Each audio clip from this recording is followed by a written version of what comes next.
고난주간 특별새벽기도 5째 날 마지막 날입니다. 보혈과 부활에 관해서 우리가 은혜를 나누고자 합니다. 왜 사람들에게 부활이 필요합니까?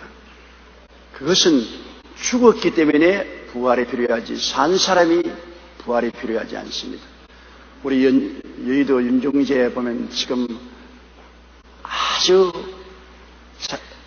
우리 벚꽃이 만발합니다. 벚꽃은 잎이 피기 전에 꽃이 만발하지 않습니까? 죽은 덩굴 같은 나무에 아름다운 꽃이 만발하는 것을 보면 부활의 역사가 놀랍구나 하는 것을 느낄 수 있습니다. 자연에도 부활의 역사가 나타나서 저런 죽은 덩굴 같은 나무에 아름다운 꽃이 피는 것을 보고 감탄할 수가 있습니다. 이처럼 부활이라는 것은 죽은 자가 다시 살아나는 것이 부활이고 살아난 자가 살아나는 것은 부활이 아닌 것입니다. 우리 조상 아담과 하와의 죄값으로 죽었습니다. 죄의 값은 사망이라고 했기 때문에 죄값으로 다 죽었습니다.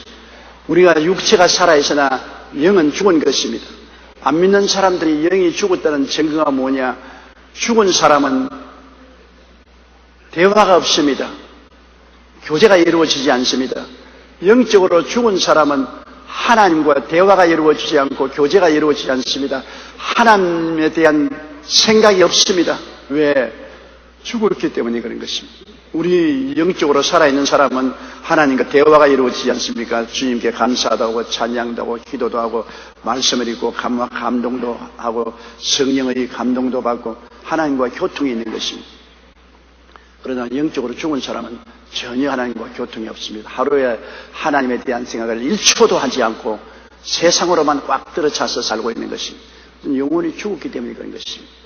그 죽은 영혼이 육체 속에 살고 있지만 육체의 이 생리학적인 생명이라는 것은 70이요 80이면 다 흙으로 돌아가고 마는 것입니다. 이러므로 부활이라는 것은 죽은 영혼이 살아나고 그 다음 이 육체도 나중에 새로운 신령한 육체로 살아나는 것을 부활이라고 말하는 것입니다. 그런데 이 죽음이 죄값으로 온 것이기 때문에 이 죄의 세력을 멸하고 부활을 가져오기 위해서는 보혈의 능력밖에는 다른 도리가 없습니다. 늘 말씀드리겠거니와 죄의 값은 사망인데 이 죄를 정하게 할 수 있는 힘은 예수님의 십자가 보혈밖에 없다는 것입니다. 예수님은 죄값을 갚기 위해서 십자가에 못 달렸는데 십자가에서 철저히 죄의 값을 청산했습니다.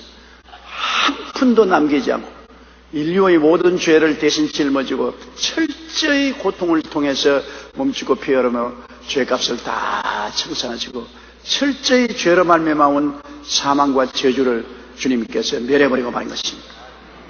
그리스도의 구속은 완전합니다. 모자란 것이 없습니다. 예수님은 90% 구속만 하고 10%는 너희들 노력으로 하라 그렇게 된 것이 아닙니다. 예수님은 전적으로 완전히 우리의 죄값을 다 청산하시고 죄값을 완전히 청산했기 때문에 율법을 물어 돌리시고 저주를 주님께서 지워버리시고 사망을 철폐해버린 것입니다. 예수님의 십자가 보혈의 능력 앞에는 율법도 이제는 다 무력하게 되고 사망도 무력하게 되고 죽음도 저주도 다 무력하게 되어버리고 마는 것입니다. 보혈은 승리를 하되 완전한 승리를 하는 것입니다. 100% 승리를 한 것입니다. 영국의 시인 테니슨의 유명한 시구에 보면 인간은 그가 죽으려고 지음을 받은 줄로 생각지 않는다라는 말이 있습니다. 사람들은 생각을 영원히 살 것 같이 생각합니다. 그러므로 죽음에 대한 준비를 하지 않습니다. 사람은 월동 준비도 하고 겨울이 지나면 봄과 여름, 가을을 살아갈 준비를 하면서 영원한 죽음의 문제는 생각하지 않습니다. 준비하지 않습니다. 영원히 살 것처럼 착각을 하고 있는 것입니다.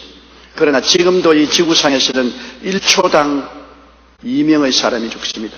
지금 찰칵하는 순간에 2명이 죽고 있습니다.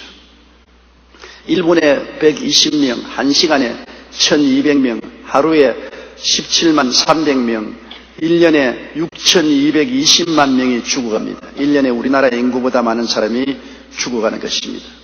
러시아의 대문호 톨스토이는 죽음은 우리 모두를 기다리고 있다. 이 죽음처럼 확실한 것은 없다고 말했습니다. 스펄전 목사 역시 학생들에게 강의하면서 젊은이들이여 어떤 감상도 죽음을 준비하라는 경고를 막지 못하게 하시오라고 말한 것입니다. 인간이 타락한 이후 죄로 말미암아 다가온 죽음은 누구도 막지 못합니다. 다 죽습니다. 이미 영적으로 죽었고 그 다음엔 육신의 생명은 생로병사를 겪게 되는 것입니다. 그런데 이 죽음을 철폐할 수 있는 힘은 과학으로서 되지 않습니다. 문학으로 되지 않고 문화와 예술로 되지 않습니다. 종교적인 노력으로서 되지 않습니다. 죽음을 철폐한 자는 죽음을 끌어안고 십자가에 죽여버리신 예수님으로 말미암아 승리가 올 수 있는 것입니다. 어느 종교도 수양과 도덕을 가르쳤지 죽음을 철폐하지는 않았었습니다. 그런데 예수님은 오셔서 인간의 모든 죄를 대신 짊어지고 죄의 값인 죽음을 십자가에서 청산해버리기 때문에 십자가는 율법에 대한 승리요, 죽음에 대한 승리요, 마귀에 대한 승리요, 완전한 승리가 되는 것입니다. 십자가 예수 그리스도의 고난보다 더 완전하게 우리를 구원하고 우리에게 해방과 자유를 주는 능력은 없는 것입니다. 죄사함의 피 흘림이 없으면 하나님께로 돌아가는 부활이 있을 수가 없습니다. 우리는 종교적인 노력, 수양과 도덕, 고행 같은 것으로 죄를 청산해 보려고 하지만 그런 것으로 죄를 청산할 수가 없습니다. 죄는 너무나 뿌리가 깊고 너무나 크기 때문에 그 죄를 청산하고 뿌리를 뽑을 수 있는 힘은 절대로 없습니다. 죄의 값은 철저히 우리에게 죽음을 요구합니다. 죄를 지을 수 있는 죽어야 된다. 변명할 것 없습니다. 네가 고행을 하든 어떤 대가를 지불하든 수양과 도덕을 닦든 그건 너 문제지 내 문제 아니다. 죄는 말하기를 넌 죽어야 된다. 하나님의 아들이 죽을 수밖에 없었다는 걸 한번 생각해 보십시오. 죄는 철저히 사형 집행을 요구합니다. 그렇기 때문에 죄 없으신 하나님의 아들이 오셔서 우리 죄를 대신 짊어지고 죽음 앞에 서서 당신이 대신 죽으신 것입니다. 주님이 철저히 죽으셨다는 것은 죄의 값을 철저히 지불하고 율법의 요구를 철저히 다 완성을 한 것입니다. 그러므로 예수님이 내가 다 이루었다고 말씀할 때 율법의 요구도 다 청산해서 율법을 청산해버리고 죄를 다 갚아버리고 그 값으로 온 사망은 완전히 짓밟아버리고 패해버리고 말한 것입니다. 우리는 예수를 믿음으로 말미암아 철저히 용서받고 철저히 의롭게 되고 철저히 죄에서 해방되고 철저히 죽음에서 자유를 얻고 해방이 된 사람들이 된 것입니다. 그러므로 예수님의 십자가 보혈의 공로가 얼마나 아름다운지 말로 다 알 수 없습니다. 예수님은 십자가 못 박이기 전에 제자들과 함께 최후망찬을 하시면서 이런 말씀을 썼습니다. 내 살을 먹고 내 피를 마시는 자는 영생을 가졌고 마지막 날에 내가 그를 다시 살리리니 내 살은 참된 양식이요 내 피는 참된 음료로다. 예수님께서 우리를 위해서 죄를 짊어지고 율법을 다 완성하시고 죽음에서 해방시켜 준 증거가 바로 성찬입니다. 내 살을 먹어라. 내 피를 마셔라. 이것이 바로 내가 너를 위해서 율법을 다 청산하고 죄를 갚고 사망을 멸한 증거가 된다.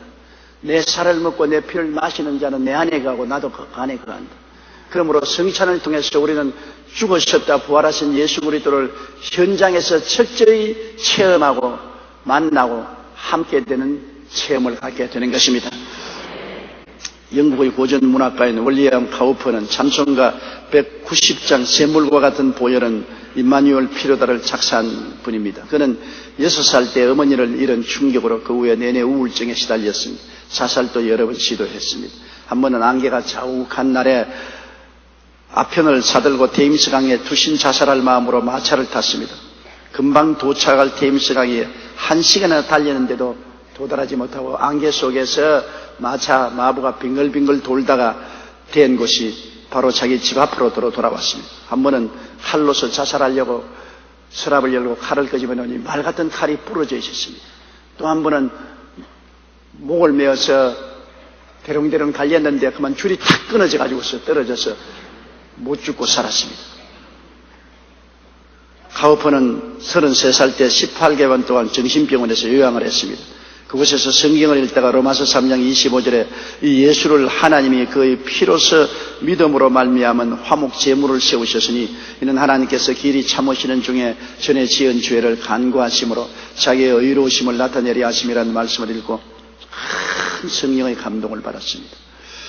하나님이 자신을 사랑하시고 모든 죄를 용서해 준다는 확신을 얻자 마음에 큰 기쁨과 평안을 얻고 그 기쁨과 평안으로 말미암아 정신병에서 해방되어 나올 수가 있는 것입니다. 그 후에 윌리엄 카우퍼는 자신을 버리실지도 모른다는 불안감이 마음에 늘 들어왔어요. 마귀가 와서 야, 그래도 하나님은 너를 사랑 안 한다. 넌 버림받을 수 있다고. 그래서 그는 그럴 때마다 보혈을 의지했습니다. 원수 마귀야 물러가라. 나는 예수 그리스도의 보혈이 큰 증거된다. 보혈로 말미암아 나는 죄사함을 받고 하나님의 사랑을 입고 영생을 얻었다. 예수님의 보혈을 늘 주장했습니다. 그래서 그가 보혈을 주장하는 중에 신작사가 찬송가 119장 샘물과 같은 보혈입니다. 마귀가 와서 너는 죄인이다. 너는 하나님의 사랑을 받지 못한다. 너는 버림을 받는다. 그렇게 말할 때마다 이 카우퍼는 이 보혈의 찬송을 불렀습니다. 보혈이 나의 증거가 된다. 보혈로 말미암아 나는 죄사함을 받았고 율법에서 해방되고 사망에서 자유를 얻었다. 보혈이 하나님이 나라를 사랑한다는 증거가 된다.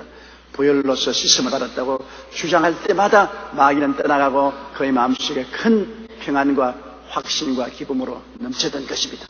우리들도 끊임없이 마귀가 와서 말합니다. 너는 자격이 없다. 너는 죄인이다. 너는 사망을 받을 수밖에 없다. 너는 버림받았다. 하나님이 너를 사랑하지 않는다. 옛날 마귀는 지금도 똑같이 와서 우리에게 속삭이고 부정적인 말을 하고 믿음을 빼앗고 용기를 상실하게 하려고 하는 것입니다. 그럴 때마다 우리는 그 마귀의 말에 귀를 기울이지 말고 증거로 보혈을 내놓아야 되는 것입니다. 주님께서 십자가에서 나를 위하여 피를 흘리셨다. 나의 힘과 능으로 내가 구원받는 것이 아니다. 예수님의 보혈이 날 대신 흘리기 때문에 그 보혈로 말미암아 나는 죄를 다 청산했다. 율법이 요구하는 형벌을 다 받았다. 나는 사망에서 해방이 되었다. 나는 예수로 말미암아 용서받은 의인이다. 예수로 말미암아 나는 거룩하고 성령 충만하다. 예수님의 보혈로 말미암아 치료받고 건강하다. 예수님의 보혈로 말미암아 나는 아브라함의 복과 형통을 받았다. 예수님의 보혈로 말미암아 나는 부활 영생 천국을 얻은 사람이다. 사탄아 물러가라. 물러가라. 마귀는 한 길로 왔다가 7길로 도망치고 말겠습니다. 우리는 늘 해방과 자유를 얻고 마음의 평안과 기쁨을 유지할 수 있습니다. 보혈은 하나님이 우리에게 주신 귀하고 귀한 선물이요 보배인 것입니다. 죽음은 죄값이고 죄를 면하는 능력은 보혈밖에 없다는 것을 알아야 되는 것입니다. 구약에 보면은 이스라엘 백성이 430년 동안 애굽에서 종살이 하다가 나올 때 하나님은 유월절 의식을 집행하게 한 것입니다. 1년 된 어린 순양이나 숫염소를 집에 나흘 동안 데리고 있다가 하나님이 정한 날 오후 해그름에 잡아서 우설조로 그 피를 문설주에 다 바르고 그 양이나 염소를 구워서 먹고 그날로 애굽에서 나오라고 했습니다.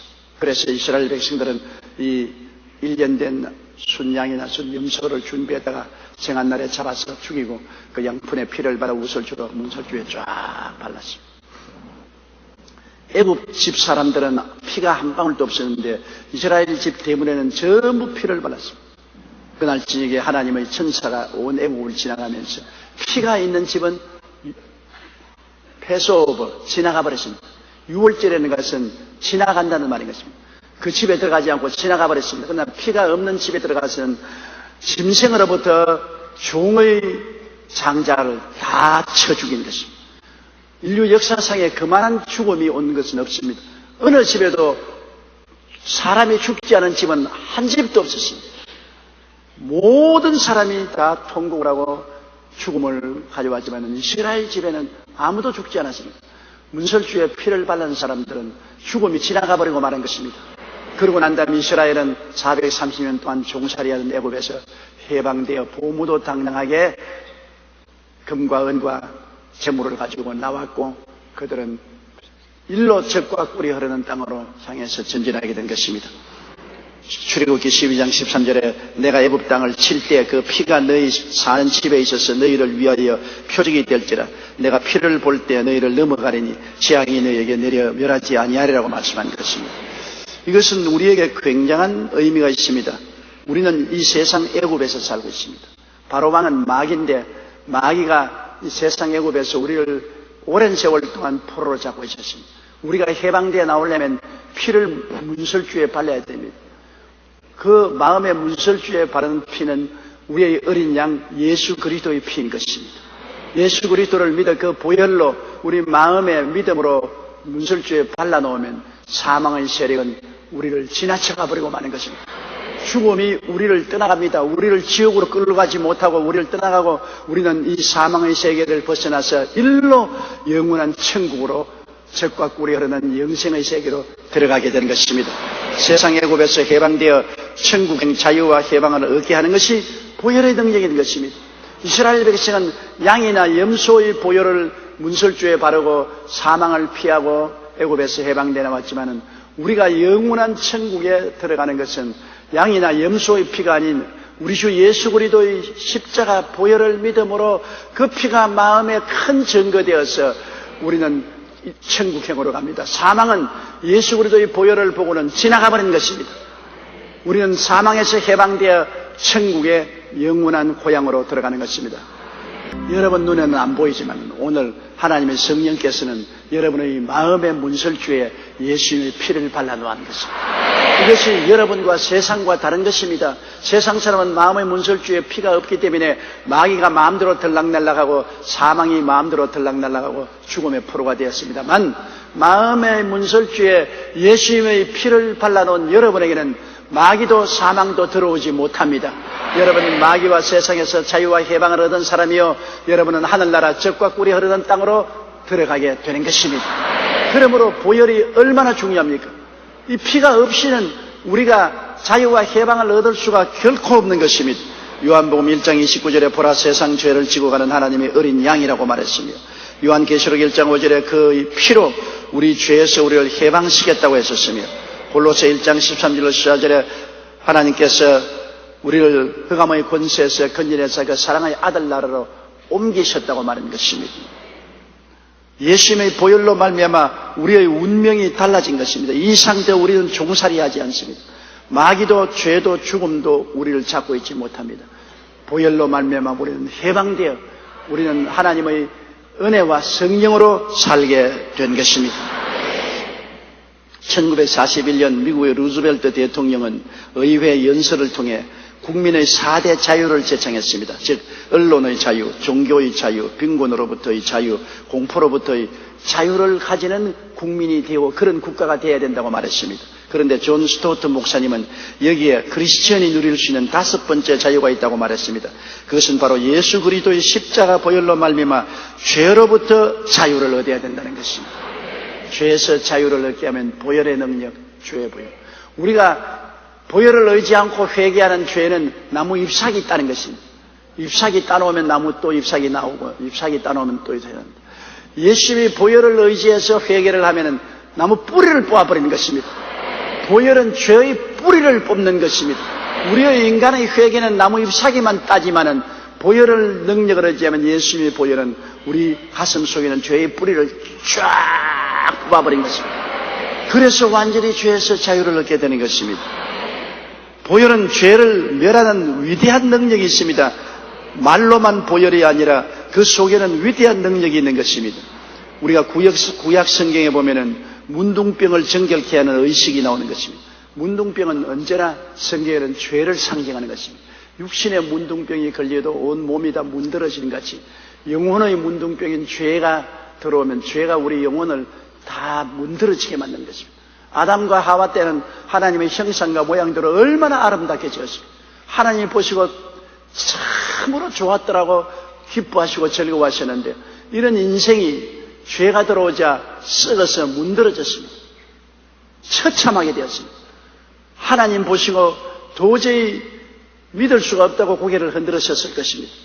그런 문둥병에 걸린 사람이 정결하게 받는 의식이 구약 성경에 기록되어 있는데 굉장히 상징적인 것입니다. 문둥병의 정결함을 받은 사람은 제사장이 흐르는 물에 데리고 갑니다. 맑은 흐르는 물에 데리고 가서 살아있는 새 2마리를 가지고 가서 질그릇을 흐르는 물 위에 띄워놓고 살아있는 새를 모가를 틀어서 잡아서 피를 쫙 그 질그릇에 담습니다.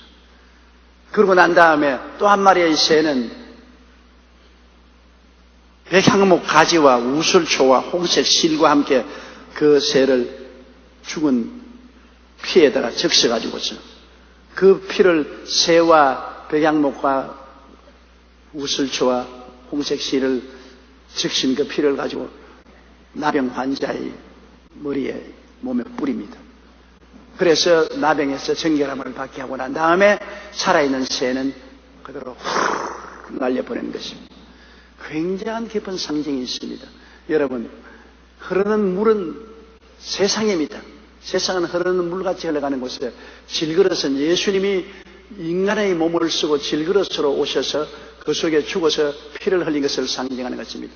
예수님이 세상에 오셔서 질그릇을 같은 몸을 가지고 와서 죽어서 그 피로서 우리 영적인 문둥병이 걸린 사람을 정결케 하시고 그 다음에 다른 한 마리 새는 피에 적셔서 날렸습니다. 예수님이 죽은 것이 아니라 피를 흘리신 예수님은 또 부활해서 성천한 것을 말하는 것입니다. 이것은 또한 우리에게도 깊은 의미를 주는 것입니다. 우리는 예수님께서 세상에 오셔서 질그릇 같은 몸을 가지고 오셔서 피를 흘리시고 그 피로서 우리에게 정결케 하시고 난 다음 그 다음에 우리를 그리스도가 새처럼 데리고 하늘로 부하에 올라가는 것을 말합니다. 피를 흘려야만 부활이 있는 것입니다. 피를 흘려서 죄를 청산하고 우리 영적인 문둥병이 깨끗이 고침을 받고 난 다음에는 그 다음에 그대로 이 세상에 남아있는 것이 아니라 날아갑니다. 올라가세 구름 타고서 7년 환란 일기 전에 함께 올라가 세상의 시달림도 이제 그치고 할렐루야 이 하루를 기다렸다오. 올라가는 것입니다. 우리가 그냥 이 세상에 살면은 이 세상에 좋을 것이 무엇이겠습니까? 우리가 이 세상에서 죄악의 문둥병에서 정결을 받고 난 다음에 우리 주 예수 그리스도와 더불어 영원한 천국에 올라가서 하나님의 기쁨에 참여하는 이것이 우리의 소망이 되는 것입니다. 주님의 부활을 고린도후서 13장 14절은 이렇게 말하고 있습니다. 그리스도께서 약하심으로 십자가에 못 박이셨으나 하나님의 능력으로 살아계시니 고린도전서 15장 22절에 아담 안에서 모든 사람이 죽은 것 같이 그리스도 안에서 모든 사람이 삶을 얻으리라. 히브리서 7장 25절에 그러므로 자기를 힘입어 하나님께 나아가는 자들을 온전히 구원하실 수 있나니라고 말한 것입니다. 예수님의 피로 정결하게 된 우리는 그 보혈의 능력에 힘입어 주님과 함께 하늘나라에 올라가는 것입니다. 에베소 2장 4절로 9절을 저는 굉장히 좋아합니다. 우리 함께 소리내어서 읽어보십시다. 긍휼이 풍성하신 하나님이 우리를 사랑하신 그 큰 사랑을 인하여 허물로 죽은 우리를 그리스도와 함께 살리셨고 너희는 은혜로 구원을 받은 것을 또 함께 일으키사 그리스도 예수 안에서 함께 하늘에 앉히시니 이는 그리스도 예수 안에서 우리에게 자비하심으로써 그 은혜의 지극히 풍성함을 오는 여러 세대에 나타내려 하심이라. 너희는 그 은혜에 의하여 믿음으로 말미암아 구원을 받았나니 이것은 너희에게서 난 것이 아니요 하나님의 선물이라. 행위에서 난 것이 아니니 이는 누구든지 자랑하지 못하게 함이라. 죄와 허물로 죽은 우리를 그리스도와 함께 살리셨다. 예수님은 혼자 살은 것이 아닙니다. 날 위해서 십자가에 죽고 날 위해서 장사지난 예수님은 부활한 것도 날 위해서 부활하시기 때문에 나는 예수 그리스도와 함께 죽고 장사지난 바 되고 그리스도와 함께 일으키심을 받아 그리스도 안에서 지금 하늘에 앉았은 것입니다. 예수님 지금 지상에 계시지 않고 부활해서 아버지 보좌 우편에 앉아 계시는데 그리스도와 함께 되었으니 우리는 그리스도와 함께 이미 보좌에 영적으로 앉아 있는 것입니다. 내가 이 찬송가에 손수건을 넣어놓으면 그 다음 손수건은 찬송가소에 있기 때문에 내가 찬송가를 책상 위에 놓으면 손수건은 어디에 있습니까? 책상 위에 있지요. 찬송가를 손에 들면은 손수건은 어디에 있어요? 내 손에 있습니다. 내가 이것을 소포로 만들어서 미국으로 보내버리면 손수건은 어디에 있습니까? 찬송가 속에 있기 때문에 미국에 가 있습니다. 손수건은 이 찬송가가 가는 대로 함께 따라가는 것입니다. 예수님은 하나님께로 나서 우리 가운데 계시고 우리는 하나님께로 나서 그리스도 안에 있기 때문에 우리를 불러서 예수 안에 넣기 때문에 예수님 십자가에 못 박일 때 우리도 함께 못 박이고 죽었을 때 함께 죽고 장사일 때 함께 장사하고 부활할 때 함께 부활해서 보좌 우편에 앉아 계시니 이미 우리는 영적으로 예수님 안에서 보좌 우편에 앉아 계신 것입니다. 어떤 교파에서는 우리가 죽어서 연옥을 지나서 정결하게 되어서 천당에 들어간다 하는데 거짓말입니다. 예수님 안에 있는 사람이 어떻게 연옥에 갑니까? 우리는 전적으로 예수 그리스도의 은혜를 인하여 예수님의 공로로 가지 우리 공로로 가는 것이 아니기 때문에 예수님 안에서 우리는 이미 하늘에 올라가서 보좌 우편에 앉아 계신 것입니다. 이렇기 때문에 우리의 육신의 장막집이 무너지는 죽는 날에는 손살같이 하늘나라로 올라가는 거죠. 뭐 천천히 이렇게 걸어가는 건 아닙니다. 이미 내가 하늘에 있기 때문에 빨려가듯이 지남철에서 조각이 착착착착 들어붙듯이 내가 육신의 장막집이 무너지면 내 영혼은 샥 빨려서 하늘에 올라가서 예수님 옆에 앉게 되는 것입니다. 이처럼 육신은 지금 이 땅에 있으나 이미 우리 영혼은 그리스도와 함께 보좌에 앉은 자리를 가지고 있는 것입니다. 이것이 예수 그리스도의 은혜인 것입니다. 그 은혜를 인하여 믿음으로 말미암아 구원을 얻었지 행위로 말미암아 구원을 얻는 것입니다. 그러므로 우리가 자랑할 것이 하나도 없고 예수님밖에 자랑할 것이 없습니다.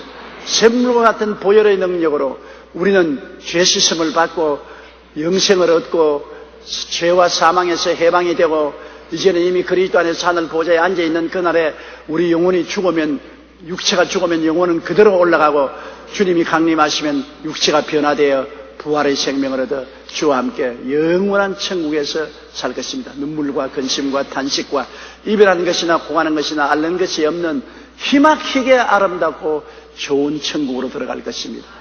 여러분이 천당에 올라가면 이렇게 좋은 줄을 미처 몰랐다고 생각할 것입니다.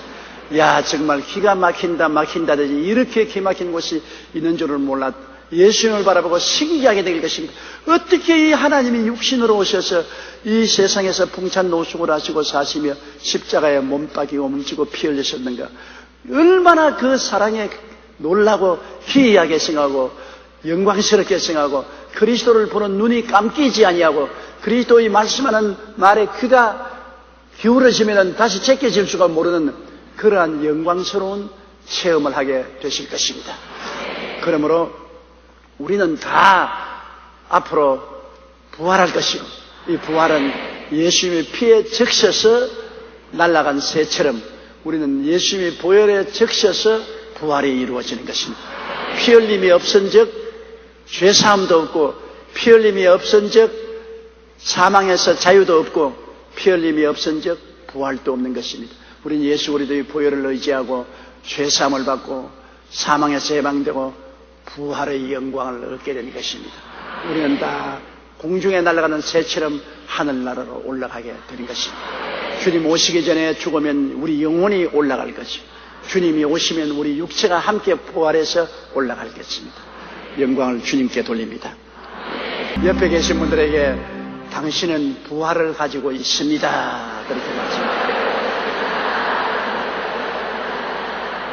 우리는 이 고난주간 닷새 동안에 예수님의 십자가에 흘리신 피의 그 놀라운 능력의 높이와 넓이와 깊이를 조금만쯤 헤아려 보았습니다. 보혈을 깊이 이해하고 보혈의 능력에 의지하는 사람만이 금세와 내세 영원한 영광을 얻고 승리할 수 있는 것입니다. 우리의 평생에 예수 보혈을 믿고 찬미하고 감사하는 것을 잊지 말아야 되는 것입니다. 언제나 예수 그리스도의 보혈로 우리는 마귀와 세상을 대항하여 이기고 거룩함과 정결함을 가지고 살아야 되겠습니다.